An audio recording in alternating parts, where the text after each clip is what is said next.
சிதம்பரத்தின் number 1 tuition சென்டரான Kalam tuition centre YouTube சேனலுக்கு உங்களை வரவேற்கிறேன். TNPSC Group 4 2025க்கான ஆன்சர்க்கை பார்த்துட்டு இருக்கோம். அந்த வகையில் நம்ம மேக்ஸில் இருக்கக்கூடிய ஒரு கொஸ்டின் பார்க்க போகிறோம். ஒரு வகுப்பில் உள்ள மாணவர்கள் மற்றும் மாணவிகளின் சதவீதம் 5:3 அப்படின்னு சொல்லி கொடுத்துருக்காங்க. இதில் 16% மாணவர்களும் 8% மாணவிகளும் தேர்ச்சி பெறவில்லை எனில் தேர்ச்சி பெற்ற மாணவிகளின் சதவீதத்தை காண்கின்றிருக்காங்க. ரொம்ப ஈஸியான ஒரு கொஷின் தான். நிறைய பேர் வந்து மேக்ஸ் கஷ்டமாக இருந்துச்சுங்க, அப்படி கிடையாது, மேக்ஸ் ரொம்ப ஈஸி தான். சரி, இந்த சம் எப்படி சால்வ் பண்ணலான்னு பார்க்கலாம். பாய்ஸ் வந்து 5, கேர்ள்ஸ் வந்து 3. அதை நம்ம எப்படி எடுத்துக்கிறோம்னு சொல்லி பார்த்தீங்கன்னா பாய்ஸ் ஈக்குவல் டு 5x அப்படின்னு எடுத்துக்கலாம்.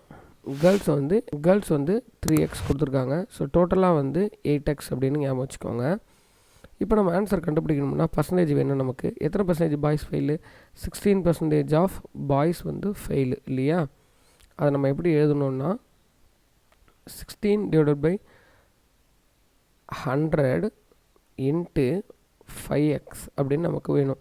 என்ன வரும் அப்படின்னா அடித்தா 0.8x, இது தனியாக வச்சுக்கலாம். அதே மாதிரியே 8% ஆஃப் கேர்ள்ஸ், அப்போனா என்ன பண்ணணும், அதையும் இதே மாதிரி எதுனா 8/100 into 3xன்னு போட்டால் என்ன வரும், 0.24x அப்படின்னு வரும். அப்போ டோட்டலாக ஃபெயில் ஆனவங்க எத்தனை பேருன்னா 1.04x. கிளியராக புரியுதா இது வரைக்கும்?